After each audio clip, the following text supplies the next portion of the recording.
Hello, this is Emma Prue reporting to you not so live from Emma's basement. Today I'm here to talk to you about CMEs, or coronal mass ejections.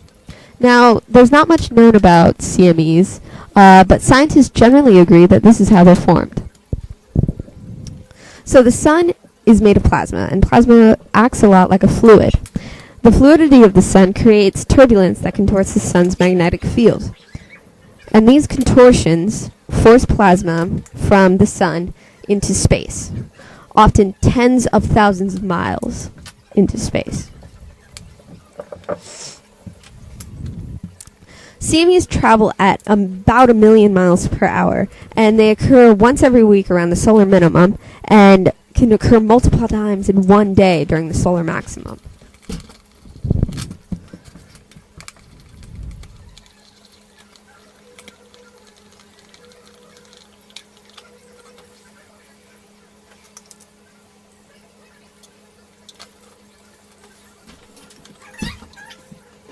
So what exactly would a CME aimed towards us do? Well, it would take an extreme toll on our food source and on our water source.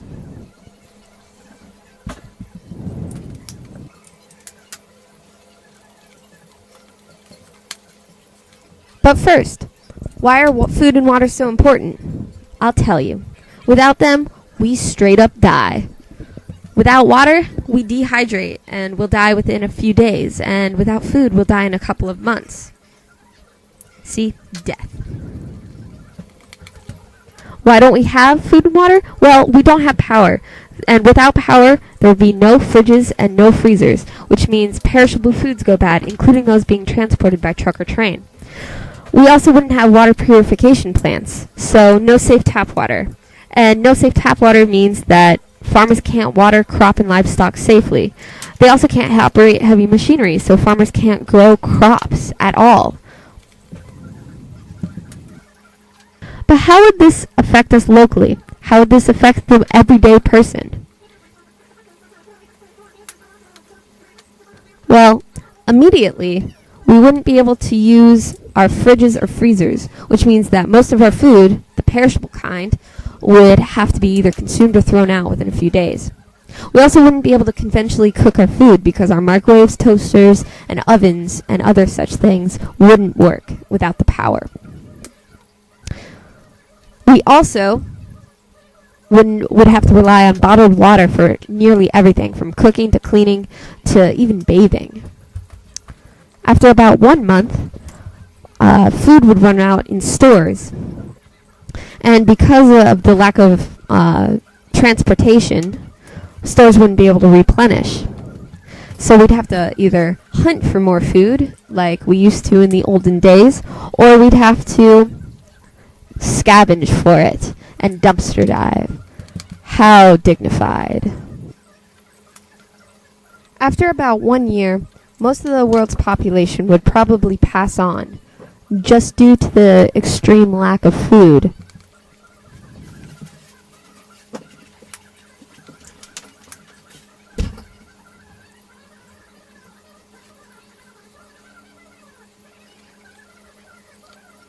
So how would this affect us on a global scale?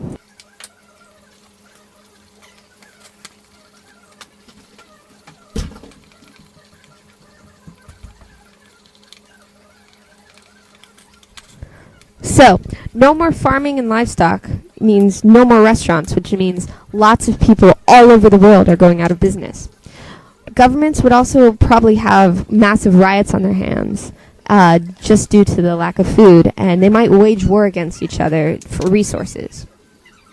There would also be no more cashiers in restaurants, cooks, farmers, waiters and waitresses, managers, CEOs. All of them would have to be gone. So, what do we start to do? We need to have farmers learn how to farm without heavy machinery. We also need to operate water treatment plants that could possibly use solar or wind power, or some kind of power that isn't knocked out. We also need to help each other, and countries who produce more food need to help countries who produce less.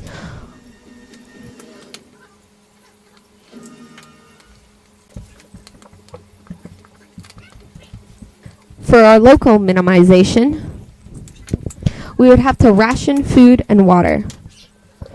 Without rationing, food and water will just get scarcer and scarcer.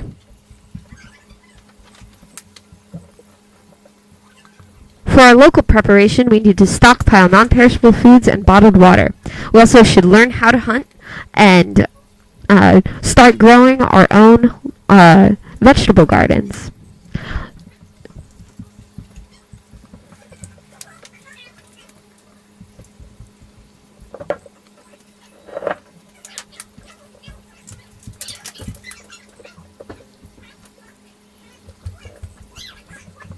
So, how would we prepare and minimize on a global scale?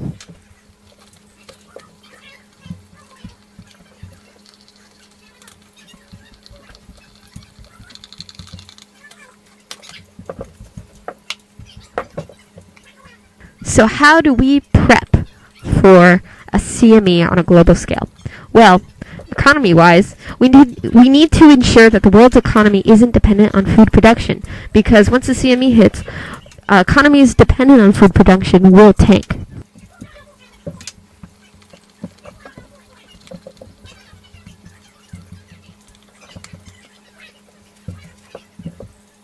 Governments all over the world would need to create plans for how to transport food and water to all of their citizens.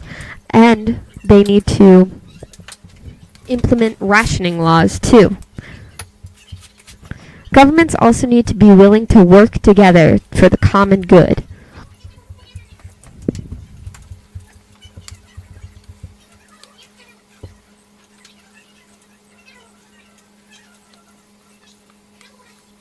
The food production and restaurant industries will be losing a lot of jobs. So we need to ensure that those people that are going to be losing their jobs have the skills necessary to go into other workforces. That's a hammer, by the way. It's hard to draw with these markers sometimes. I have skills! We need to worry about our safety, both in our streets and around the world. We need world leaders to promise to work together and not to wage war on each other when there are already so little resources. We also need to make sure that we have well-trained police that are equipped to handle anything that might happen, including riots.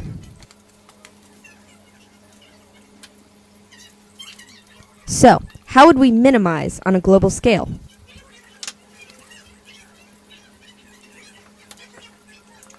In order to salvage the economy, we need to ensure that the jobless have jobs and those who are going to lose their jobs have jobs in order to ensure that our economy does not remain stagnant or fall into depression because people do not have money.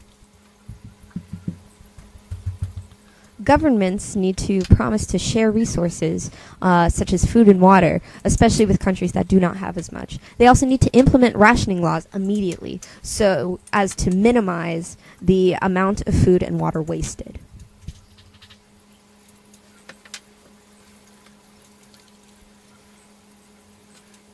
In order to protect those who are going to lose their jobs, we need to allow the jobless to work in places that need workers, including foreign countries.